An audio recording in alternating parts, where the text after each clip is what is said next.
Good evening तमाम सुनने वालों को और तमाम दोस्तों को, भाइयों को और कोलीग्स को, फेलोज को जो आज के इस सेशन में हमें सुन रहे हैं। मेरी तरफ से यानी जी सीनियर की तरफ से आपको खुशामदीद। आज ये एक्सक्लूसिव सेशन जो है वो बी लव टोकन के हवाले से, इसीलिए हम बी लव टोकन के पेज से ही ये ब्रॉडकास्ट और ये स्पेस चला रहे हैं। और आज आपको कुछ अच्छा और कुछ पॉजिटिव और कुछ बेहतर जो है सिनेरियोज और बी लव टोकन के जो है वो फ्यूचर के हवाले से और उसके प्रेजेंट के हवाले से और इस हवाले से जो कंपनी फाउंडर की और कंपनी की जो पॉलिसी है या जो उसके हवाले से डेवलपमेंट और प्रोग्रेस है या जो उसका रोड मैप है, उस हवाले से कुछ अहम मालूमात आपको मिलेंगी। और ये स्पेस, ट्विटर स्पेस करना या जूम करना, उसका बुनियादी मकसद ये रहता है कि कम्युनिकेशन होता रहे और इंफॉर्मेशन मिलती रहे, ब्लाइंड ना रहें या हम जो है वो किसी सस्पेंस में ना रहें, बल्कि हमारे सामने रियलिटी हो, हकीकत हो और हकीकत की बुनियाद के ऊपर जो है वो हम अपने लिए जो बेहतर चीजें हैं वो कर सकें। आप सबके इल्म में होगा कि क्रिप्टो करेंसी की जो इनोवेशन है बजाते खुद, उसकी बुनियाद ये है कि दुनिया का इस वक्त ग्लोबल में जो एक ग्लोबली जो फिएट करेंसी का सिस्टम है उसमें बेतहाशा जो है वो आप कह लें कि चैलेंजेस हैं। यानी उसका जो सबसे बड़ा चैलेंज है हमारे पास पूरी दुनिया के लिए, वो उसकी अनलिमिटेड सप्लाई है। और इस अनलिमिटेड सप्लाई का मतलब ये है कि दुनिया का कोई भी मुल्क कभी भी जब भी दिल चाहे वो कॉन्टिन्यूसली जो है वो करेंसी छाप रहे हैं, जिसकी वजह से ना सिर्फ मुल्कों गुर्बत बढ़ रही है बल्कि ग्लोबली जो है वो पॉवर्टी को भी बढ़ती चली जा रही है। और प्रॉब्लम जो है वो सिस्टम के अंदर है। तो ये प्रॉब्लम का एक किसी हद तक जो सोल्यूशन है वो क्रिप्टो करेंसीज की शक्ल में सामने प्रपोज हुआ है। और फिर क्रिप्टो करेंसीज के अंदर जो बड़ा चैलेंज आया वो ये था, क्योंकि ये एक टेक्नोलॉजी है, इसको डेवलप किया जा सकता है, बनाया जा सकता है, कोई अच्छी बना लेता है, कोई बहुत अच्छी बना लेता है, कोई नॉर्मल बनाता है, कोई नहीं बना पाता, लेकिन टेक्नोलॉजी है। मगर इस टेक्नोलॉजी के साथ जो बुनियादी चीज जुड़ी थी वो उसकी वैल्यू है। किसी भी क्रिप्टो करेंसी को एक वैल्यूएबल करेंसी बनाना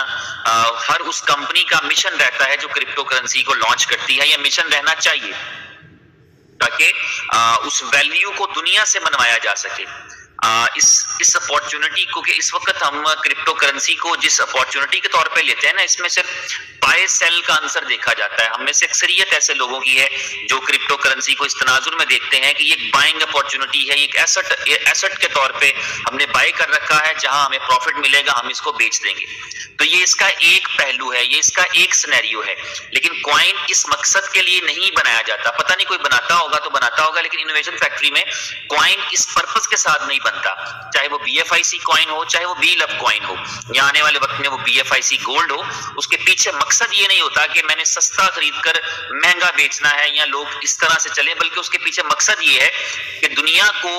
उस चीज का सही फायदा पहुंच सके जिस मकसद की बुनियाद पे क्रिप्टो करेंसी वजूद में आई है। वक्त गुजरेगा, चीजें मैच्योर होंगी और भी दोस्तों को समझ आना शुरू होगा, लोगों को समझ आना शुरू होगा कि क्रिप्टो करेंसीज जो हैं उनके उसका जो पर्पस है एक्चुअली वो एक तरह की नहीं बल्कि 1000 तरह की फ्रीडम उससे जुड़ रखी है, उससे कनेक्टेड है। बी लव टोकन भी इसी एक कॉन्सेप्ट के ऊपर आया कि जिस कॉन्सेप्ट के अंदर बी लव टोकन को दुनिया में एक पॉपुलर करेंसी के तौर पे इंट्रोड्यूस कराना था, लेकिन इसमें एक कॉन्सेप्ट थोड़ा अलग करके आया। वो कॉन्सेप्ट ये था कि अगर ज्यादा लोग इसके होल्डर बनेंगे, अगर ज्यादा लोग बी लव टोकन को रखेंगे, तो इसका मतलब होगा कि क्योंकि जितने ज्यादा लोगों के पास होता है या जिसके पास भी टोकन होता है वो एक्चुअली एक तरह से शेयर होल्डर होता है, यानी एक तरह से उसका एक हिस्सा होता है उस टोटल करेंसी के अंदर। और चूंकि इसमें सप्लाई अनलिमिटेड नहीं होती, अब हम बी लव की बात करें तो बी लव की जो सप्लाई रहने वाली है फाइनली वो 20 बिलियन है, 20 अरब है। अब आज कितने ऐसे लोगों को मैं जानता हूं, अपने अलावा मैं ऐसे बहुत सारे लोगों को जानता हूं जिनके पास बी लव टोकन की क्वांटिटी 5 करोड़ 10 करोड़ तक पड़ी है। तो ये जो आपके पास जो होल्डिंग होती है, जितनी ज्यादा होल्डिंग होती है, इसका मतलब होता है एक तरह से आपका, ये शेयर स्टॉक मार्केट वाला नहीं कह रहा, शेयर मतलब आपका हिस्सा उतना होता है उसमें,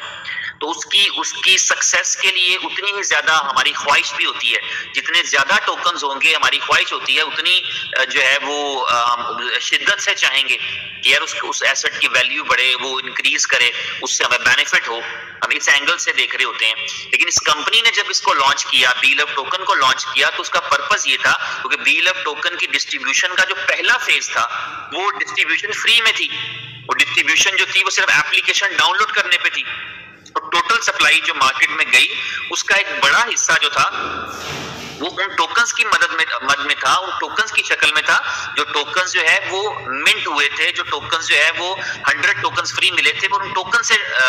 टोकन्स मिंट हुए थे।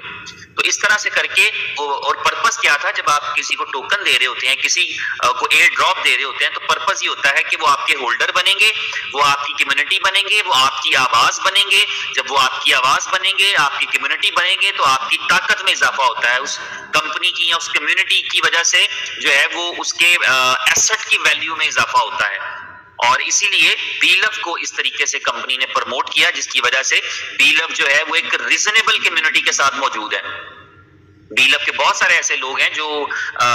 BLOVE से ही क्रिप्टो करेंसी में आए हैं, उनका पहला लव ही BLOVE है। तो उनके लिए जो है वो इसकी आवाज है,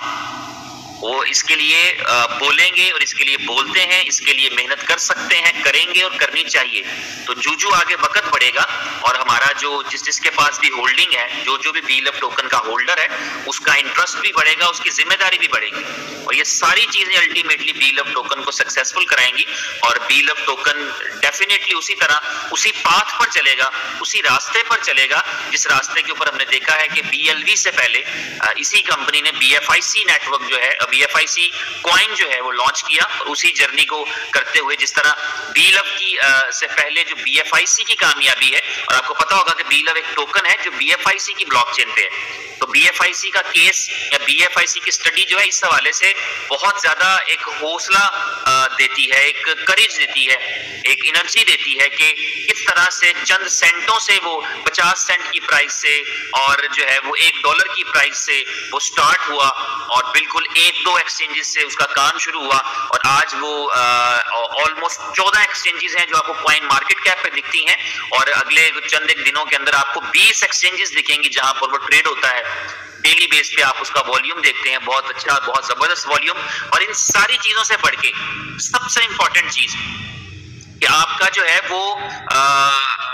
आपका बस यूजेबिलिटीज है। मैं अगर आपको आप BFIC की आज